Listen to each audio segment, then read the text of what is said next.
Hello Internet, welcome to Synith Realms.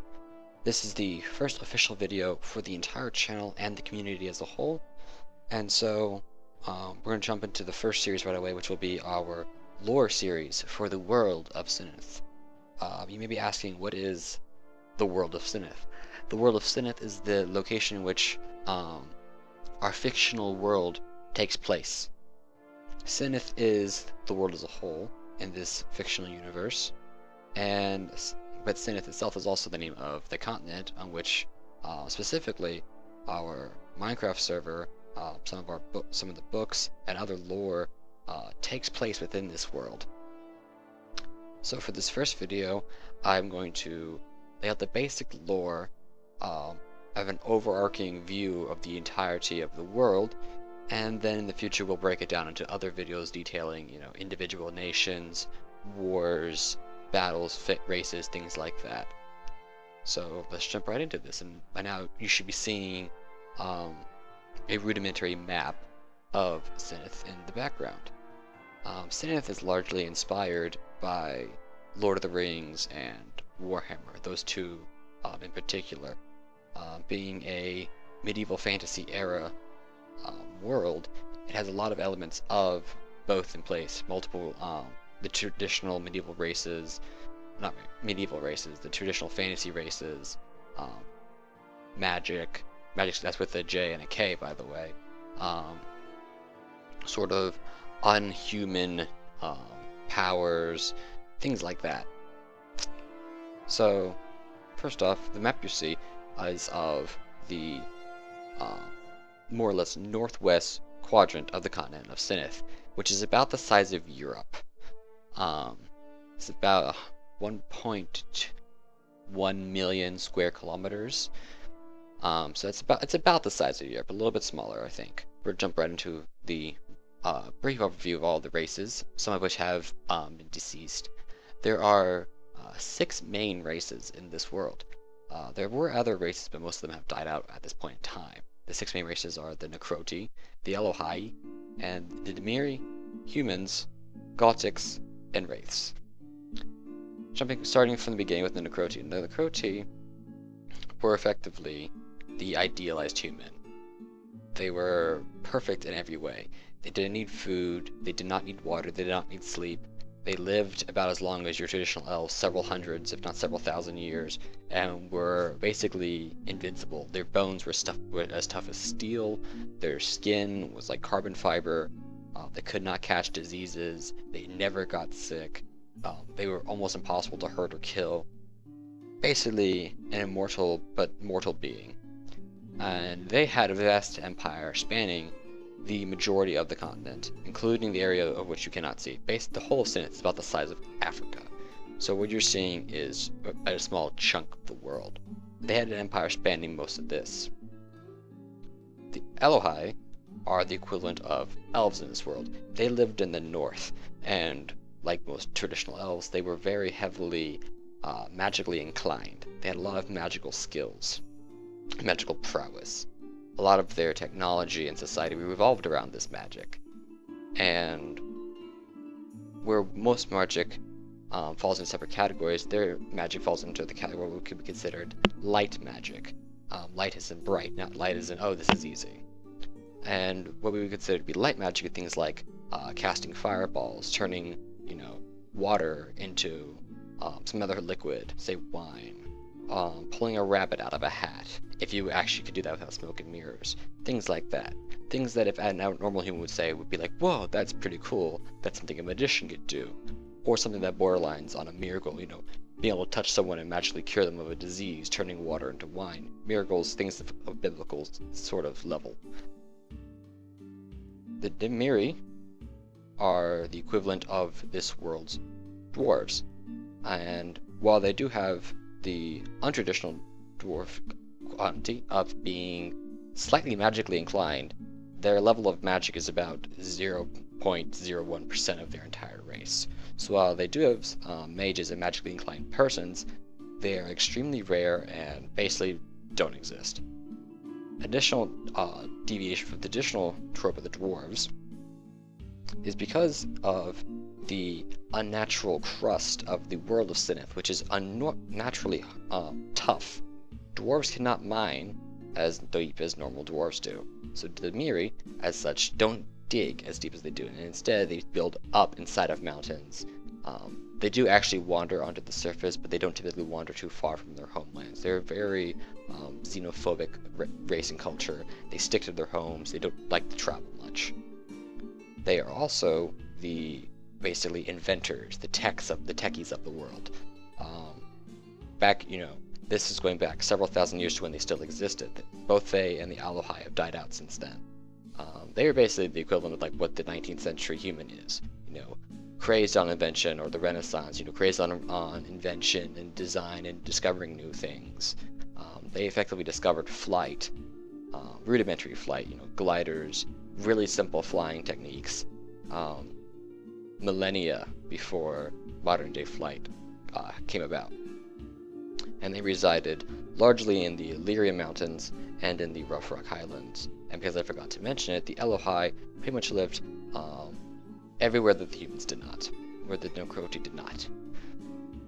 Those were the three historic races. Those are the three races that began the world and sort of evolved together, coming to a civilization period within about 2 centuries of each other.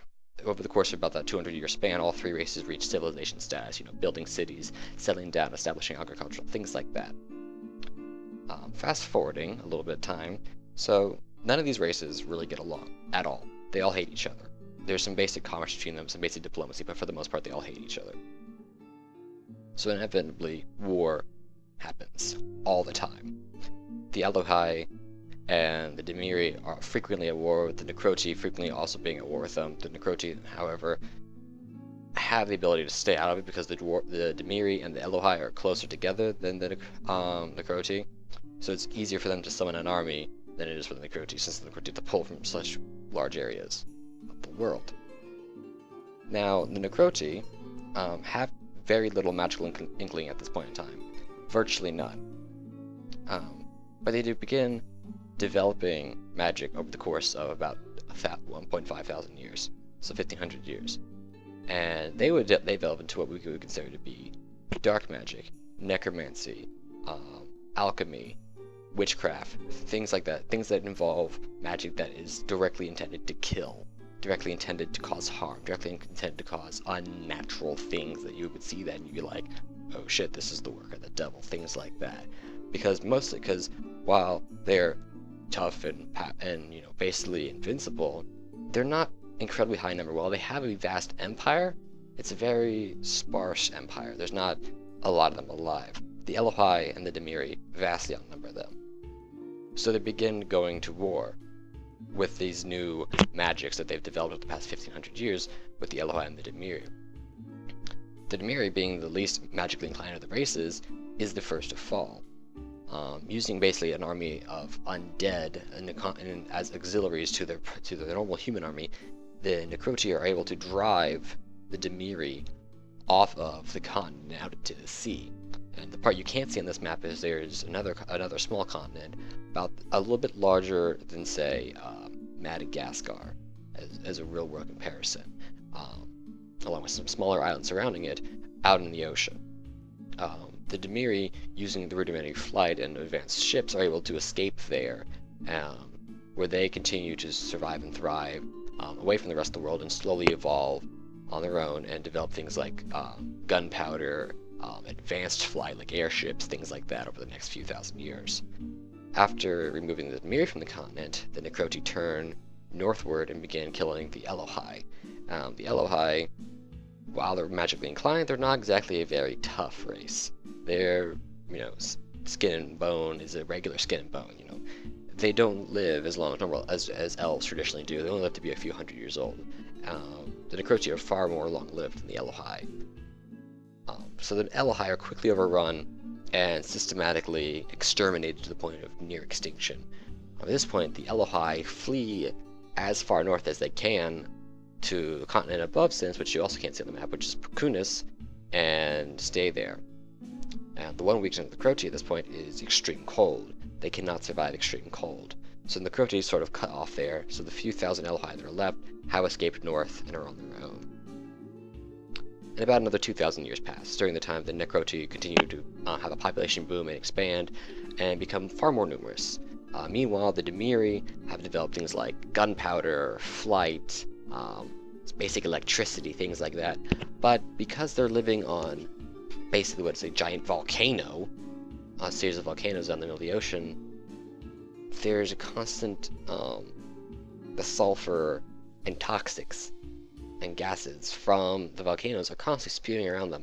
And so over that course of 2,000 years, they become a very sickly race, and they slowly begin to die off until the point that they go completely extinct.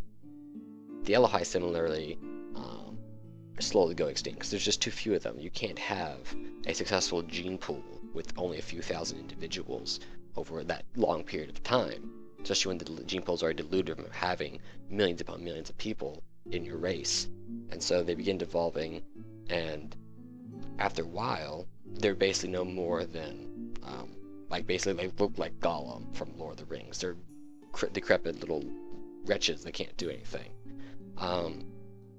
At that point, they fully embrace their magical prowess and are able to effectively reconstruct themselves with magic and become the modern day wraiths or archangels. They basically they grow wings that basically they can summon with magic or summon with magic. Become magically inclined. They become effectively immortal. They're not invincible, but they become immortal at that point. So the few thousand that are left are now these immortal, basically demigods living in the north.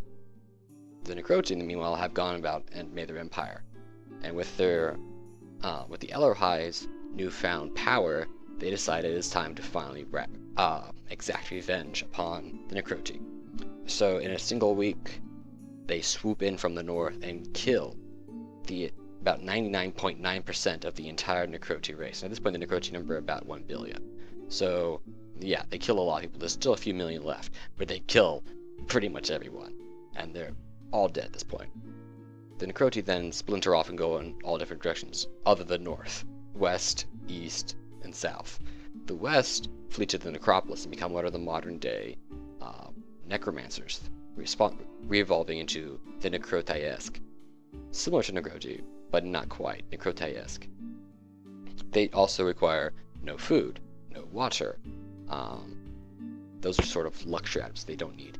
They don't need sleep, but they are no longer these tough, resilient individuals they used to be. Their bones are no longer steel, their skin is no longer carbon fiber. They're basically just glorified modern day humans. They don't have all those glorious traits that they used to have. Their lifespans rapidly decreased to only like 200 years at best. Some of the necromancers that all go south eventually technically devolve into what are current day humans. But first they go through the stage that are known as the Umans. Umans are basically humans that are basically a little bit magically inclined. It was the last stage of the Necroti before turning into humans. Humans have effectively about a lower than 0.0001% chance of being magically inclined. There is no magical inclination for humans. So the Uman are basically that last stage before the southern Necroti fully turn into humans, where they still have a little bit of magical power, but eventually just all drains away and become, traditional humans, living to be about, 60 to 80, requiring food, requiring water, being mortal, being susceptible to disease and plague. Basically the lowest of the low that the necromancer could go beyond being extinct. Some of the necromancers who go east turn into the Gohotic, which are basically plague-ridden Necroti that are effectively vampires. They're not your traditional vampire that burns up in sunlight and requires sleeping in a coffin and can turn into a bat. They just are simply vampires because they survive off drinking blood and pretty much nothing else. They can't survive off food because the area in which they live is plagued because of their dark magic, to the point that they cannot sustain food. The only source of minerals and vitamins and whatnot comes from blood. So yeah, blood and undead armies. Vampires. Hooray. If you go even further east, past that, you have what are simply considered the necromancer hordes, a bunch of roaming necromancer tribes and war bands that, through excessive use of dark magic, effectively turn the majority of the east subcontinent of Synith into a wasteland where nothing can survive because of how bad the taint from the dark magic is, to the point that if anything enters that area, it just like immediately will die. It's like walking into Chernobyl with no protective gear. You will die in a matter of minutes, or be guaranteed to die within a day. The Wraiths, on the meanwhile, had returned north and sort of go into a slumber. And the reason they haven't returned south is because, one, they believe the Necroti to be dead, which is false. 2, no race at the current point in time has enough magical prowess to basically send a magical, like, telepathic signal up north that would radiate and say, hey, there's something down there we need to go kill. Because at this point, the Wraiths absolutely deplore any magic other things that they use. So any magic that's strong enough, they'll sense and they'll go wipe out. So basically that covers the races. You got humans at this point that have then begun to move north and basically re-inhabit the entire continent. At this point, so the Dimiri are dead, the Alohai are dead, the Necroti are devolved into various sub-races, and the humans basically dominate everything. There's some necromancers living at the Necropolis in the middle of the ocean, there's some necromancers living south which have devolved into Gothics, and that's pretty much it. And then the other race in the north, obviously. So I'll now go into a brief overview of the history of the world, and that will probably wrap up the video. So simple modern history after all the history involving the races, just pretty much sole human history. So the humans exist in pretty much dozens upon dozens of kingdoms and city-states at this point in time, spanning this entire Europe-sized area of the world. And there's no real peace between them. There's your traditional, treaties and commerce and things like that, but there's no real nations. There's no unity. There's no alliances. Everyone, who could be your ally one day could just as easily be your enemy a week down the line when they decide, hey, that land there, that's a pretty valuable land. You can get a lot of farming out of that. I want that. Give me that land. So the alliances are not very stable. And at this point, we can also divvy up the human regions into 3 areas: the southern kingdoms, the eastern territories, and the western provinces. Now, while that's their modern day names, it still fits. Southern kingdoms were largely a bunch of feudal kingdoms that were relatively stable, had vast tracts of land, and had large populations, but were largely agricultural in nature. The western provinces were smaller kingdoms, smaller states, lots of city-states in that area, that for the most part actually got along pretty well. They did a lot of trade, they did a lot of diplomacy with each other. They didn't fight all that much. And then you have the eastern territories, which were just kind of existing. They fought each other, they had some commerce with everyone else, but they didn't really do anything special. They were just kind of there. So a bunch of that goes on for several hundred years, and meanwhile the western states are all, we've been kind of sitting here peacefully for a few hundred years now trading. Why don't we, do something that would greater benefit each other? So most of the kingdoms at the time come together at a giant conference and say, well, we could all work together. This would probably be for the better of us, because then we can go out and beat the shit out of everyone else that would stand in our way. And that conference effectively forms what is now known as the Synth, which is the largest faction in the world at this point. The Synth are a union of city-states and kingdoms and just regular states in general in the western, I guess you'd call it peninsula. It's the area on the map that you can see sticking down from the northern stretch of the continent. That's where the Synth forms. And they all sort of conglomerate into basically a single country. All the very smaller kingdoms become basically states of that kingdom. And then they go out in what is known as the War of Unification, and the Synth go and basically conquer the rest of the continent, either diplomatically or forcefully bringing all the other kingdoms and states into the fold. And that lasts for about 20-30 years. And by that point, and so now you have the entire continent unified under one banner. And things go pretty calmly for the next 150 years, minus the occasional revolt and small uprising. Things are actually pretty peaceful. Things are getting along pretty well. People are trading. There's invention. There's advancement. People are getting along really well. And part of this is due to the rise of the guilds. The guilds are very expansive. There's thousands of them in the world, and they can be as big as thousands of members, and as small as maybe a dozen people who got together and said, "Hey, we all do the same thing pretty well, or we all want to be abandoned mercenaries. Let's go, form our own guild." And they're everywhere. Cities have dozens of them, hundreds of them. Some cities have even been founded by guilds, and the whole city is run by one or two guilds. They also present the largest military power outside of the direct sync military, which results in the sync deciding this is a bad idea. We should not cut down their military. So they pass a series of laws, which lead directly to the first guild war, which is effectively when the sync say, "You need to cut down your militaries," and the guilds say, "No, we're not." And the sync say, "Yeah, we do, or we're going to fight you." And the guilds say, "Bring it." So the war breaks out.